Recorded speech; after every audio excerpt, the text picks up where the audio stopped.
Hi, I'm Marisa Sako with Three's Physiyoga Method. This is the introduction to Happier Hamstrings, a series of classes meant to support people who are recovering from proximal hamstring tendinopathy. Now, these classes could be done standalone, really depending on where you are in the arc of your recovery. So, certain classes will be appropriate early in your recovery. Certain classes will be far more helpful and feel better in your body later in the recovery. Now, this introduction is meant to be an overview of the condition because A, it's really common, but B, it is often misunderstood and very frustrating. It can feel like the recovery period can go on for a really long time. It can feel like sometimes no progress is being made. And sometimes we just don't know what to do. We think we just need to completely abandon our yoga practice. We often can think certain poses are the enemy or yoga itself is. And I just want to unpack that, give people some hope, and hopefully demystify this really tricky and painful condition. Now, what are the symptoms of a proximal hamstring tendinopathy? This is often referred to in yoga communities as yoga butt, which is, it sounds terrible, but it's an injury that people often get from practicing a whole lot of yoga, and you feel it like it's literally a pain in your butt. Because where's your sit bone? Okay. Now, it comes on slowly. It's an insidious onset usually. It starts by just being like kind of nagging, annoying, which is deceiving because if you get something nagging and annoying related to your hamstring, you think, oh, it's tight, you need to stretch it more and keep stretching it, but not really getting at the root of the problem. Now, stretching is not the enemy. We'll talk about that more. I want to just clarify that this is different from a hamstring strain, right? So, because there is that insidious onset of a tendinopathy, it goes from this kind of low level of like annoying to more annoying until it's quite painful. And then sometimes we wind up being sidelined altogether. A hamstring strain happens quickly, it's an acute occurrence and usually has a much shorter recovery period. And it's usually pretty straightforward what needs to be done. We're not going to be talking about hamstring strains because that's just something entirely different. Now, there is kind of a profile of who this tendinopathy often happens to. Not that I want to put people in a box or say that we're all the same. Full disclosure, I had this injury almost 2 decades ago, and I have had a lot of students come to me over the years asking about what to do. So, in the past 16 years or so, I've seen what works well and what maybe doesn't. But getting back to that profile of who I see this most often happening to, it's usually people who come to their yoga practice initially already having a great deal of flexibility in terms of their forward folding. So maybe people who used to study dance when they were either kids or teenagers or young adults, they've stepped away from it. They don't really have that strength that they had back when they were studying dance or gymnastics regularly, but they still can forward fold really well. So that's something that I often see. There's also, and we'll talk about this, a postural type that I see, which is that anterior pelvic tilt, the hyperlordosis. We'll talk about why, and we'll unpack how to deal with that. Now, another thing that I wanted to bring up before we get into the nuts and bolts of this is how do we reframe this in a positive way? And I know that it can feel really patronizing and annoying to have people kind of spout platitudes at you when you are dealing with a painful condition. I know people say, oh, our injuries are our biggest teachers. And when you're in pain, it can be really irritating to hear that. Now, it's true. We know it's true. We often learn a lot when we're dealing with conditions like this. But what I think is annoying about that is that it's such a vague platitude, right? It doesn't serve a purpose. It doesn't actually tell us, well, what are we learning? So I'm going to get a little more specific. The things that you can gain from this are an introduction to mobility versus flexibility. Some of you might already be involved in that conversation because it's become pretty common over the past couple of years. But maybe you can get more specific about how this conversation of mobility versus flexibility relates to your hamstrings. Now, for those of you who have no idea what I'm talking about, think about flexibility as more like passive stretch, right? Think of it as the range of motion that you have in an area, but you might not have control over that range of motion. And it takes strength to be able to control that range of motion. So I'm excited for those of you who are going to be able to embark on this journey of gaining control over this range of motion that you have. That's what mobility is. So you're going to get your hamstrings a lot stronger. And I want to also say that a positive thing that you will gain from this is dispelling the myth, if you have this, but it is common, less common these days than it was like 15 years ago, but it's still there, sometimes in the back of our minds, that strengthening a muscle means that you're going to tighten it and lose your flexibility. No, you're just you're trading your flexibility for mobility. So just because you get strong doesn't mean you won't have that range of motion anymore. So don't be afraid to get your hamstrings nice and strong. And in fact, that's what we're going to do. Now, another positive way to frame this is that the reason why this often happens to people is that they have outgrown the cues and instructions that they were given when they were beginners. What does that mean?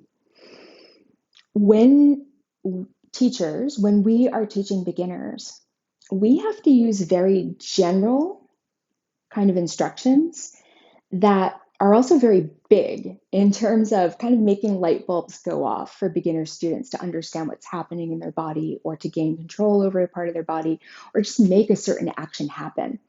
So, for example, if we have a beginner student who is not understanding how to hinge from the hips in a forward bend or in down dog, and they're doing it by rounding their spine, we are going to say, like, sharpen your sit bones or lift your sit bones away from the backs of the knees, right? And that could be appropriate for that person, or somebody who has very limited range of motion in their hamstrings, and you're trying to get them to have that kinesthetic awareness of how to lift the sit bones.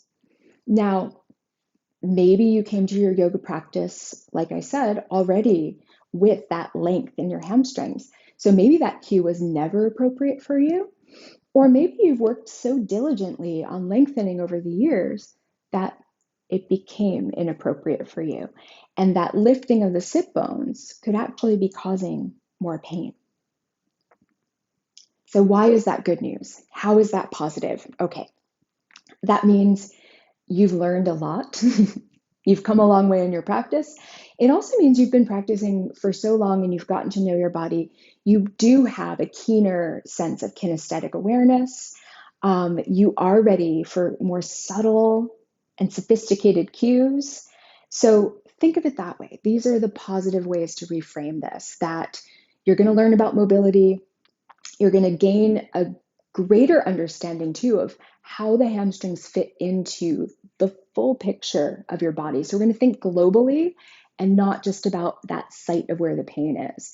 So we're going to explore how what's happening in the feet, the knees, the pelvis, the rib cage, how all of that is influencing what's happening at the site of the pain.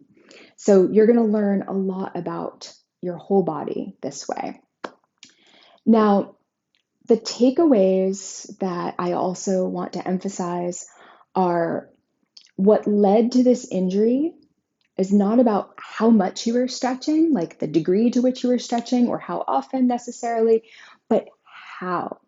So we're going to bring in a lot of threes Physiyoga method principles like mindful realignment, thinking about tripod, foot, canister.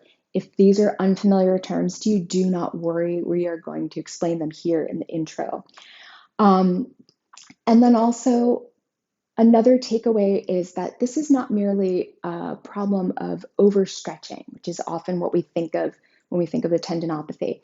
It is an issue of underloading, right? So it means, like I said before, we can strengthen these hamstrings. We can get them nice and strong. We're going to load them up. And then they're going to be less prone to these tendinopathies. Okay. So let's talk about basic anatomy. Don't worry, we're going to go so basic. All right. You've got 3 hamstrings. Some people think of it as 4 because the lateral hamstrings have 2 heads to it. It's technically 3. Anyway, so they run down the back of the thigh. They run from, you've got tendons at the sit bone, right, which is the ischial tuberosity. If you think of your pelvis, there's those little like kind of the bottom crooks of the W at the bottom of your pelvis, right? You can feel them there. Your hamstrings attach to the sit bone, run down the back of the thigh, and your lateral hamstrings attach to the head of your fibula, which is below the knee on the lateral side. Your medial hamstrings run down more of the medial side of the back of the leg, and they attach to the tibia, which is on the medial side, just below the knee. So what does this mean? Very simply, your hamstrings cross 2 joints. Your hamstrings cross the hip joint, right? And they also cross the knee. So whether you're bending the knee or flexing at the hips is going to influence the length of the hamstrings, right? So if we are going to flex at the hips, that's going to lift the sit bone away from the back of the knee and lengthen the hamstrings and create a stretch, right? On the other hand, if you hinge from the hips into a forward fold, but then you bend the knees, that's going to take some of the stretch out of the hamstrings, and we'll look at that a little bit more later. Now, another thing that I just want to bring up is the idea of agonists and antagonists. You don't even have to think about the words of that, but we are going to think about a length-tension relationship, which sometimes we talk about in threes Physiyoga. So in terms of front and back, you've got your quads on the front, your hamstrings on the back, right? Why is this important to think of them as agonists and antagonists?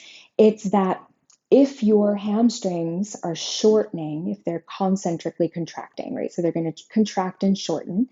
That means the quadriceps, their antagonist, is going to lengthen, right? And vice versa. If my quads are going to start to fire and shorten, then my hamstrings have to lengthen to allow that to happen. So the brain actually sends an inhibitory signal to the other side to let go and to lengthen. Does that make sense? Kind of, sort of. We'll come back to this later. And it's also going to be relevant when we're talking about the trunk, when we get into how the core canister is affecting everything below. Okay, now we're going to look at this, a few of these principles that I mentioned in Tadasana.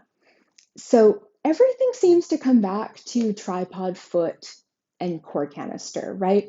And it's not that we just bring these back arbitrarily because we're like, hey, these are really cool ideas. Let's talk about them all the time. It's that they really do influence everything. So what is the tripod foot? For those of you who are newer to threes Physiyoga, the tripod of your foot, if you look at the sole of your foot, is your heel, the big toe mound, the little toe mound. So the big toe side of the balls of the foot, little toe side of the balls of the foot. Together, they make this tripod, right? Now, what we're going for is to feel like all 3 points of the tripod are grounded and that we're distributing the weight fairly equally, okay? How do we play with this? So if we were to not distribute the weight equally from front to back, We could shift the pelvis forward, go more into the forefoot, shift the pelvis back and go more into the heel. And we're going to play with that in the forward bend and see how that affects what we're feeling in the hamstrings.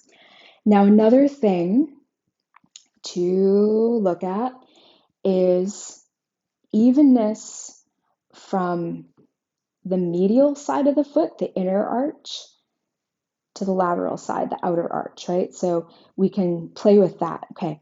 And in fact, go ahead and do that. Let your inner arches collapse. Think of those ankle bones as rolling in, right? And bend your knees and notice what happens, right? It's almost like they start to go knock-kneed. You could also look at the rotation of the thighs. It's like they're internally rotating, they're rolling in, right? That's all being driven by the positioning of the feet, right? Because if you had that evenness happening, you bend the knees, it's like your knees are just going to track straight forward and your thighs are in more of a neutral rotation. We'll see how this is important in a standing forward bend because it's going to shift the stretch more from medial to lateral hamstrings. More often than not, when I see somebody who is experiencing hamstring tendinopathy, more often than not, it is in the medial hamstring attachment. So it almost feels a little bit closer to the adductors, the inner thighs, and that is happening from that internal rotation of the thighs. And we're going to play with that later too.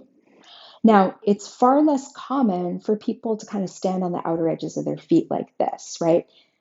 It's possible and it happens, but we don't see it as often as we see people who are kind of collapsing into their medial arches. So I think that's why more often than not, I see people who have that hamstring, that medial hamstring pain. Now, moving on from the feet, so we talked about feet, we talked about how the feet influence the knees. We come up to the pelvis, right? So very much like what I was talking about before with when we are teaching students how to hinge from the hips rather than bend at the waist, or actually, I'll back that up. What is happening, right? The sit bones lift away from the backs of the knees, okay?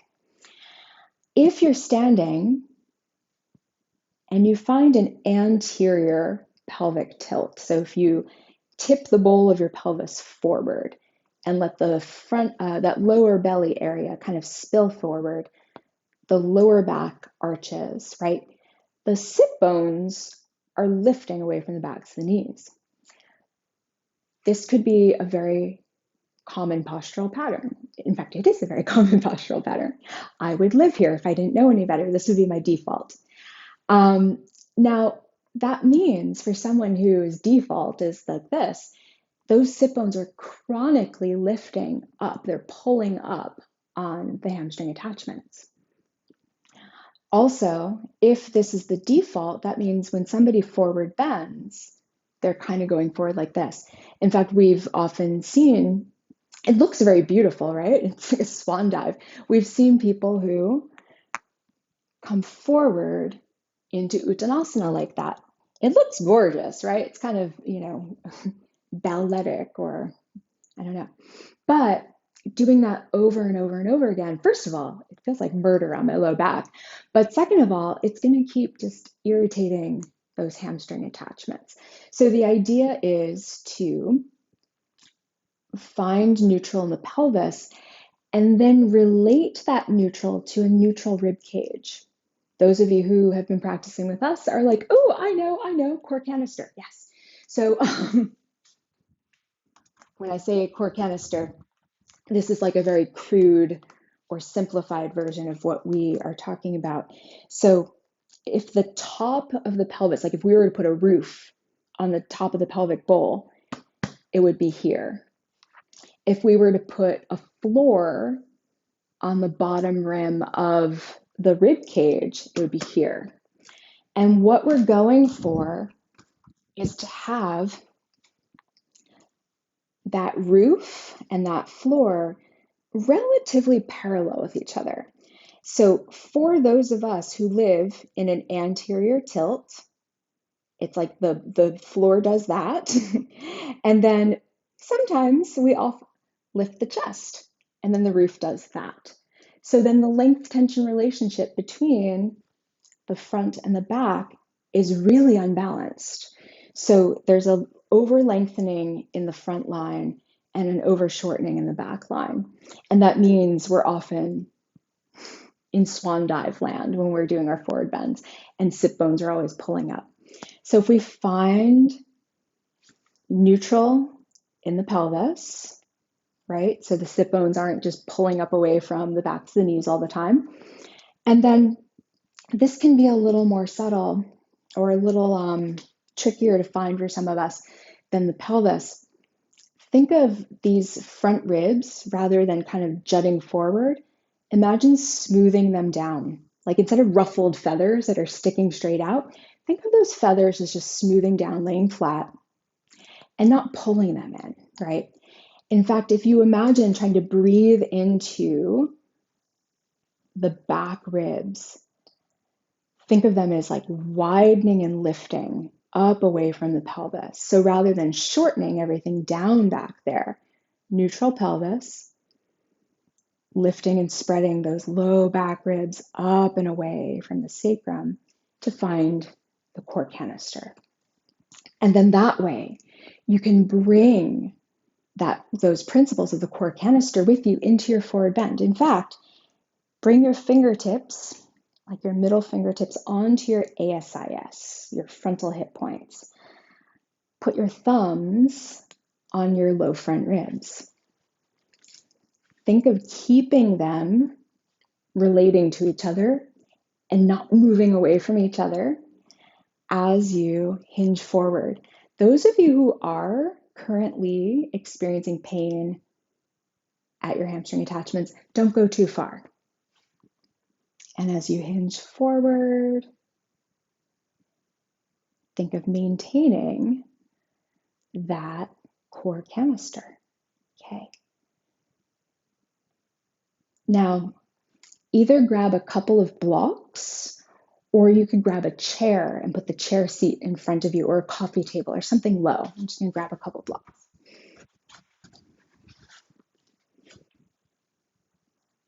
Okay. So now, with fingertips on ASIS, thumbs on low front ribs, think neutral pelvis, neutral rib cage. Notice where the weight is in your feet.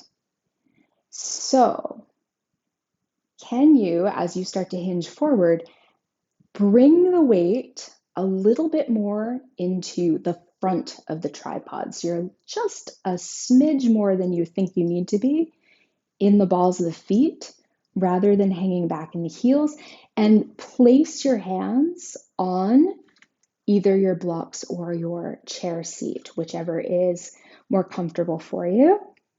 Meaning a chair seat would be up a little higher, so you wouldn't be in quite as much of a forward bend. Look at your feet. What's going on with the tripod? Make sure that, first of all, you're not hanging back in the heels. So take a look for a moment at my sit bones in relation to my heels. If I were to drop a plumb line from my sit bones down to the floor, the bottom of that plumb line would probably land behind my heels. I want to bring the weight forward so that way my pelvis is stacked over my ankles. So now the plumb line from my sit bones lands more at my heels. And you might kind of play with that. Feel what it's like to let your pelvis drift back in space. I feel a ton of stretch happening up at the tops of my hamstrings, up near the attachment when I bring my weight back into the heels. If I shift my weight forward, so I'm now stacking my pelvis over my ankles, I feel like the lengthening is more evenly distributed. I don't feel as much sensation, which is good. We don't have to always be seeking that deep, stretchy sensation.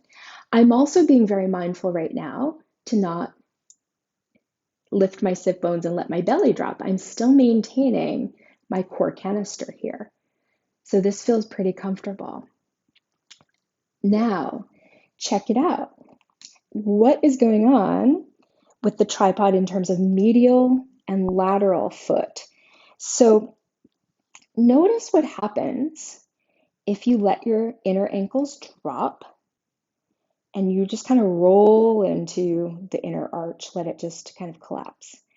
And if you were to, as long as you're not dealing with pain right now, if you were to let yourself deepen the forward bend just to the degree where you're like, oh, I feel a stretch sensation, not pain, okay? Notice that there's going to be more sensation happening in the medial hamstring, so the hamstrings that are closer to the inner thigh rather than the outer thigh. Now, do the opposite. If you were to let your weight shift more toward the outer foot, and again, this is far less common, but if you were to let your weight just fall into the outer foot and then start to bend forward, as long as you're not feeling pain, you'll notice there's going to be more of a sensation in the lateral hamstring closer to the outer thigh. Okay. Find neutral, tripod foot. Now, bend your knees a little bit. There's a little bit of argument about whether or not people with hamstring tendinopathy should bend their knees. Now, some students say they still feel pain in a forward bend if they bend their knees. This could be for two reasons. One is maybe it's just they're at that point in their recovery where it's like they're at the worst part of it, where there's just so much pain, no matter what they do, they're going to have pain. The other could be sometimes you can start out here with straight knees and find your core canister. But then as soon as you bend your knees, it's almost like you start to go toward cow pose, right? Um, and then that lift of the sit bones is still creating some discomfort there, right? So if you were to bend your knees in a forward fold, keep your core canister as you bend your knees. And then that can alleviate quite a bit of discomfort. Okay. Come on up to stand. Now, something that I think can be extremely helpful in trying to train ourselves to not lift the sit bones like that so much is to put a little blanket in the hip creases, like a little rolled up blanket. So you can grab a blanket like so, okay, and just roll it over the tiniest bit. Like you're just gonna have like this much blanket curled up in your grip. Stand with your feet just about sit bone width apart. Put it right across the ASIS, those frontal hip points. Bend your knees a little bit, and then think of trying to lengthen your spine forward as you then let yourself fold over that blanket. Hands could be on blocks or on the floor, and then see if you can just check that out. You can even bring your hand to your lower back and be like, oh yeah, okay, it's not arching. It might even be rounding, but see if you can not round, but just try to find neutral. So it's making some space in those hip creases. It's moving the low belly in to support right where like the sacrum and the lumbar come together, your sacrolumbar, your lumbosacral junction. Maybe if you are not at a point in your recovery where this would cause pain, you start to straighten the knees, allow yourself to fold forward. Hands could either be on blocks or on the floor. And look at your tripod feet. First, make sure you're a little bit more in the forefoot in your fold. So thinking again about the pelvis over the ankles rather than behind them. And also making sure that you're balanced from inner to outer foot. So there is an even distribution there, and you're not collapsing into the inner arches. And then rebend your knees, and then come on up to stand, and you can move that blanket off to the side. One last thing that we're going to try out here is, once again, fingertips on those ASIS frontal hip points, thumbs on the low front ribs, neutral pelvis, neutral rib cage, tripod feet. Go ahead and hinge forward. Bend your knees as you're hinging, kind of like you're going to pass through Utkatasana, and keep sitting lower, keep sitting lower. Think of keeping a little bit of space in your hip creases, and then bring your fingertips to the ground, and then walk your fingertips really far forward. Okay, check in, tripod feet, and then walk your fingertips even further forward. Okay, and then keep your sit bones moving back away from your shoulder blades. Try not to arch in your low back. And then you're getting that nice lengthening through the back that some of us crave in a forward fold, right? So, because forward folds are not always just about trying to lengthen hamstrings. Sometimes it's like, oh, I just want that nice release in my back. But you have the support of your front ribs on your thighs. And try to think about your sit bones kind of curling down ever so slightly, like you're trying to melt your sit bones into the tops of the hamstrings rather than letting the sit bones poke up toward the ceiling. Okay, now walk your fingertips back in so they're under your shoulders. Let your sit bones drop as you straighten your elbows, and then hinge up to stand to Tadasana. Okay, so hopefully working with Uttanasana, standing forward bend, in different ways is helpful for you. Maybe just looking at this also as a way into understanding how very basic principles can be incorporated into your practice to help mitigate this painful condition. Hopefully that's helpful. We're going to look at this even more in both the early recovery phase class as well as the mid to late recovery phase class. And please, please, please, please do not try to push too far forward in your recovery. It is a practice of patience, but know that if you are patient and you are doing the work in this like methodical, gradual way, it is going to get better. And then you're going to take that with you into your practice for years to come to prevent it from coming back. Just to give you hope, I've been kind of incorporating work like this into my practice for 16 years or more, and the injury has not come back yet.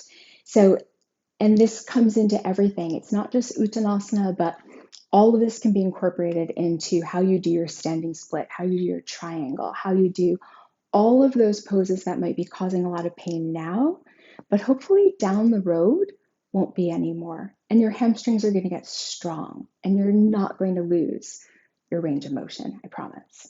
Okay. Thank you for practicing with me. Be well and take care.